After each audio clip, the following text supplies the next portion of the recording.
آپ مجھے بتائیں ملت مسلمہ قرآن پر پہلے ایمان لائے یا رسول پر؟ ایمان پہلے کس پر لائے؟ ایمان رسول پر پہلے لائے نا. پہلے رسول کو رسول مانا، صادق مانا، امین مانا، سچا مانا، تب اس نے جو کچھ کہا اسے آپ نے قرآن مانا. آپ کی حیثیت تو یہ ہے کہ نہ آپ نے جبریل کو آتے ہوئے دیکھا، نہ فرشتے کو جاتے ہوئے دیکھا، نہ وحی کو آتے ہوئے دیکھا. کسی صاحب عقل نے آپ سے آج تک پوچھا کہ بھائی اگر جبریل پہلی مرتبہ آیا تھا تو پھر وہ آپ کے سامنے تو نہیں آیا تھا؟ پیغمبر مکے کی زمین میں تو نہیں تھے، مکے کے کسی گھر میں تو نہیں تھے. پیغمبر تو مکے کی ایسی پہاڑی پر تھے جو زمین سے 3000 فٹ کی بلندی پر تھی، وہاں جا کر عبادت کیا کرتے تھے. آپ ہی نے لکھا ہے، آپ ہی نے تو لکھا ہے کہ مکے کی ایک پہاڑی پر جا کر پیغمبر عبادت کیا کرتے تھے. اس پہاڑی کو ہم دیکھ کر آئے ہیں، 3000 فٹ کی بلندی پر وہ غار ہے جہاں میرا رسول جا کر عبادت کیا کرتا تھا. بھئی عبادت کہاں کیا کرتے تھے؟ جب 40 برس کے بعد نبی بنے تو عبادت کس کی کرتے تھے؟ توجہ توجہ توجہ. یا علی یا علی، صلوات دے دینا محمد آل محمد. ذرا دیکھے نا ذات تو بھائی کس کی عبادت کیا کرتے تھے، کیا پڑھا کرتے تھے؟ اور اگر خود کچھ اور پڑھتے تھے، ہم سے کہا الحمدللہ رب العالمین پڑھو. اللہ جانے یہ جملہ آپ غور فرمائیں گے یا نہیں. خود کچھ اور پڑھا کرتے تھے نماز میں، اور سارے مسلمانوں سے کہا کہ الحمدللہ رب العالمین کے بغیر کسی کی نماز ہی نہیں ہوتی. تو کیا رسول کے قانون بدلتے رہتے ہیں؟ آپ کو پتا کیسے چلا؟ یہ عبادت جو پیغمبر کیا کرتے تھے، کئی رات عبادت میں مصروف رہا کرتے تھے. آپ نے خود لکھا ساری رات عبادت کیا کرتے تھے. ایسے ہی میں فرشتہ، پورے مجمع کی توجہ ماشاءاللہ، ایسے میں فرشتہ آیا تو اور کوئی تیسرا تو نہیں تھا. جب پیغمبر عبادت کرتے تھے، بھئی جتنے بھی مسلمان ہوئے ہم سب کا احترام کرتے تھے، کرتے ہیں، کرتے رہیں گے. جتنے بھی مسلمان ہوئے، ظاہر ہے بڑی منزلت ہے ان عظیم المرتبہ انسانوں کی جو کافر سے مسلمان ہو گئے، ہم تسلیم کرتے ہیں. لیکن جتنے بھی کافر مسلمان ہوئے ہیں عزیزان محترم، وہ بقول آپ کے اعلان رسالت کے بعد مسلمان ہوئے ہیں نا. اعلان رسالت سے پہلے تو کوئی مسلمان نہیں تھا. جب مسلمان نہیں تھا تو کوئی راوی بھی نہیں تھا، کوئی روایت بھی نہیں تھی، کوئی حدیث بھی نہیں تھی، کوئی محدث بھی نہیں تھا، غار میں کوئی موقع کا گواہ بھی نہیں تھا. یا جبریل تھا یا رسول تھا یا پہلی آیت تھی. اب آپ نے لکھ دیا کہ یوں فرشتہ آیا، یوں اقرا کہا، یوں رسول نے کہا، میں نہیں جانتا، یوں جبریل نے کھینچا، یوں دبایا، یوں رسول کو پسینہ آیا. توجہ توجہ توجہ. حیدری وہاں تو یا جبریل تھا یا رسول، تیسرا کوئی ہے نہیں. تو یہ سارا واقعہ راوی کو کس نے بتایا؟ جبریل نے. یہی تو فرق ہے امتی میں اور رسول میں کہ بشر پر اگر فرشتہ نازل ہو جائے تو سانس بھی نہیں لینے دیتا. توجہ توجہ توجہ توجہ. درس دیکھے نا، زمین پر آنے کی مہلت بھی نہیں دیتا. توجہ ہے نا عزیزان محترم؟ زمین پر ہو تو آسمان پہ جانے کی نوبت نہیں دیتا، آسمان میں ہو تو زمین پر آنے کی نوبت نہیں دیتا. اور میرا رسول وہ ہے کہ جس پر 23 برس میں 23,000 مرتبہ فرشتہ نازل ہوا. سلام کرو ثبات قلب معصوم کو کہ جس کے قلب میں نہ جنبش ہوئی، نہ لغزش ہوئی، نہ حرکت ہوئی. اس لیے کہ فرشتہ جو ہے وہ بھی تو معصوم ہے نا. کہ اس وقت غار میں کوئی نہیں تھا رسول کے علاوہ اور جبریل کے علاوہ، اور پیغمبر غار سے اتر. پورے مجمع کی توجہ. پیغمبر غار سے اترنے کے بعد نہ کسی محلے میں گئے، نہ کسی دوست کے پاس گئے، نہ کسی بت پرست کے پاس گئے، نہ کسی کافر کے پاس گئے، نہ کسی مشرک کے پاس گئے. پیغمبر سیدھے، آپ نے لکھا ہر سیرت کی کتاب میں، ابن ہشام سے لے کر شبلی نعمانی تک ہر ایک کی کتاب اٹھا کر دیکھے، سب نے لکھا کہ پیغمبر سیدھے جناب خدیجہ الکبریٰ کے پاس گئے ہیں، فاطمہ کی ماں کے پاس گئے ہیں.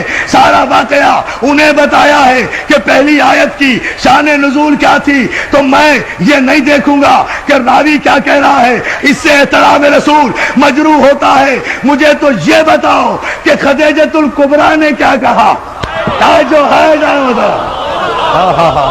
بھائی، جو واقعہ بھی ہوا ہے پہلی وحی کے موقع پر، اس کا گواہ کوئی نہیں، لیکن جناب خدیجۃ الکبریٰ وہ ام المومنین بیوی ہے کہ ساری کائنات کی خواتین میں جنہیں یہ شرف حاصل ہے کہ جنہوں نے سب سے پہلے لب رسالت کو وحی کے مطابق جنبش کرتے ہوئے دیکھا اور اس کی تصدیق کی۔ ہائے ہائے ہائے، جناب خدیجۃ الکبریٰ وہ خاتون ہیں کہ جنہوں نے اس وقت تصدیق رسالت کی جب کوئی تصدیق کرنے والا نہیں تھا۔ تو اس پہلی آیت کی راویہ یا تو خدیجۃ الکبریٰ ہوں گی، یا ابو طالب ہوں گے، یا جبریل، یا رسول۔ ان چاروں میں سے مجھے بتاؤ کس نے روایت کی کہ جبریل نے جب اقرا کہا تو پیغمبر نے کہا میں پڑھا لکھا نہیں ہوں؟ کمال ہے۔ آپ مجھے بتائیے کہ اگر یہاں بھی میرے پیغمبر کی تو توہین نہیں ہوئی، بھئی پیغمبر کو کہا نا جبریل نے اقرا، اگر معاذ اللہ پیغمبر نے کہا کہ میں پڑھا ہوا نہیں ہوں تو غلطی کس کی؟ بھائی مجھے پاک محرم ایسوسی ایشن کے نقیر رضوی صاحب نے اور ان کے اراکین نے کہا کہ آپ نشتر پاک میں مجلس پڑھیے، انہوں نے کہا، میں نے وعدہ کر لیا، میں آ کر ممبر پہ بیٹھ گیا، مجمع اتنا ماشاءاللہ سامنے ہے، اب بیٹھ کر بولتا ہی نہیں، مجمع کہہ رہا ہے مولانا پڑھیے، میں کہوں میں بھائی ان پڑھ ہوں، میں تو پڑھا ہوا نہیں ہوں، تو سارا مجمع پاک محرم کے سر ہو جائے گا نا کہ بھائی ان پڑھ کو لا کر ممبر پہ بٹھا کیوں دیا؟ توجہ توجہ توجہ توجہ، سارا مجمع سر ہو جائے گا نا کہ جب یہ پڑھنا نہیں جانتا تھا تو اسے ممبر پر لا کر، بہت توجہ، ممبر پر لا کر بٹھایا کیوں؟ مجھے پھر بھی کچھ نہیں کہے گا، یا بلانے والے کی خطا یا بھیجنے والے کی خطا۔ بھائی یہ تو اللہ سے پوچھو کہ جب وہ پڑھنا نہیں جانتا تھا تو پھر جبریل کو بھیجا کیوں کہ پڑھو؟ اب میں جملہ کہوں گا تاریخی اور آپ کی توجہ چاہوں گا۔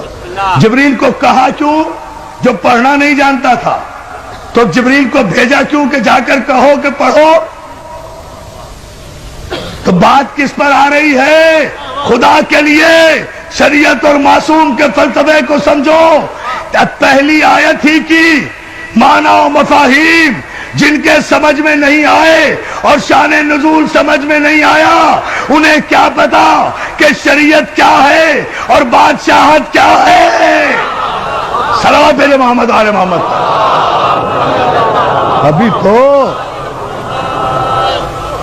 ابھی تو خیر سے پہلی آیت بھی سمجھ میں نہیں آئی، سارا قرآن کہاں سے سمجھ میں لائے گا؟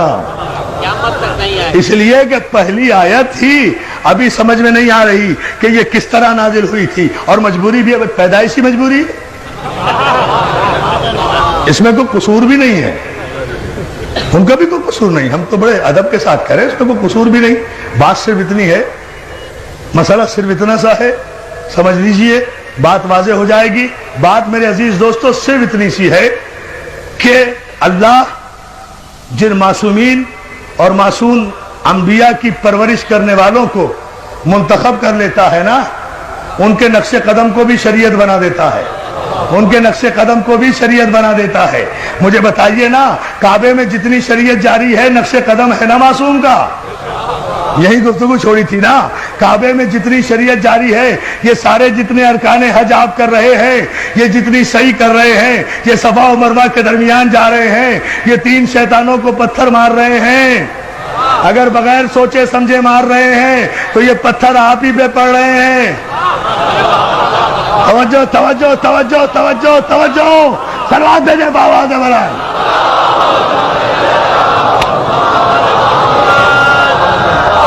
اگر فلسفہ حج سے آگاہی نہیں، یہ سب کچھ کیوں کر رہے ہیں؟ کیوں؟ کچھ ابراہیم نے ایسا کیا، کچھ اسماعیل نے کیا، کچھ اسماعیل کی ماں نے عمل کیا۔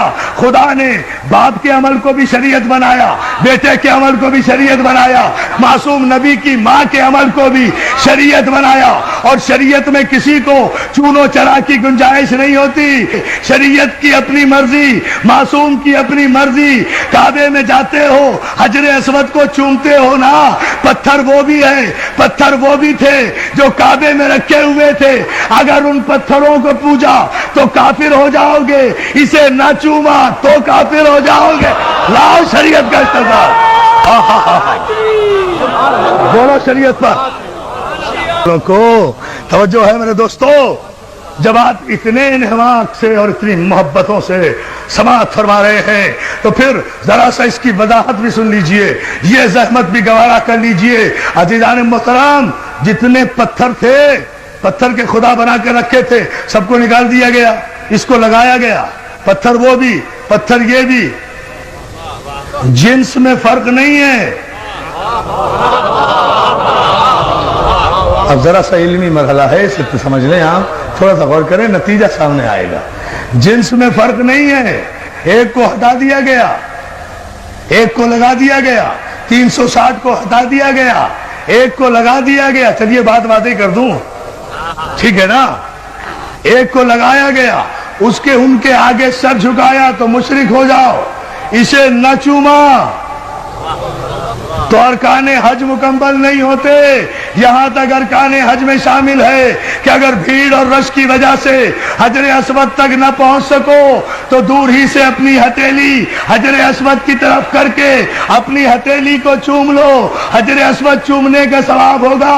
تو مولانا رش کی وجہ سے حجر اسود تک نہیں پہنچ سکے نا، اصل تک نہیں پہنچ سکے تو ہتھیلی یا انگلی کا اشارہ کر کے چوم لیا نا، وہی ثواب ہوا۔ تو اور ہم کیا کرتے ہیں؟ ہم بھی تو مجلس کے بعد اگر کربلا نہیں پہنچ سکتے تو انگلی کے اشارے سے السلام علیکم یا علی یا علی یا علی، تیرے محمد آل محمد پر عجیب فلسفہ کہہ گیا ہوں، ایک عجیب رخ سے اتنی احتیاط، پوری توجہ آپ کی چاہوں گا۔ عزیزان محترم، مولا آپ کو سلامت رکھے۔ اس مسئلے پر آپ غور کریں، یہ تو سارے مسلمانوں کا متفقہ مسئلہ ہے نا، حجر اسود کو چومنا۔ کیوں؟ وجہ صرف یہ ہے، کوئی وجہ نہیں ہے اس پتھر میں، کوئی پھول نہیں لگے ہوئے، کوئی یہ ڈائمنڈ نہیں ہے، کوئی ہیرا نہیں ہے، مگر 1 کروڑ تاج محل قربان حجر اسود تھا۔ 1 کروڑ تاج محل اور شیشے اور سونے کی عمارتیں قربان، ہیروں اور جواہرات کی کانیں قربان حجر اسود پر۔ کیوں؟ خدا کے لیے پورا مجمع توجہ کرے، اس لیے کہ میں اپنی تقریر پر اب توجہ نہیں دلوا رہا، میں قیامت کے شعر پر آپ کو متوجہ کر رہا ہوں جو بروقت مولا کی مدد سے مجھے یاد آیا۔ عزیزان محترم، کوئی وجہ نہیں ہے، وجہ صرف یہ ہے، اب سمجھ لیں آپ، شریعت بھی سمجھ میں آ جائے گی، معصوم بھی سمجھ میں آ جائے گا۔ علی نے توڑ کر بت، کوئی دلیل نہیں ملتی، یہ شریعت میں شامل کیسے ہو گیا؟ علی نے توڑ کر بت حجر اسود کو دیا بوسا۔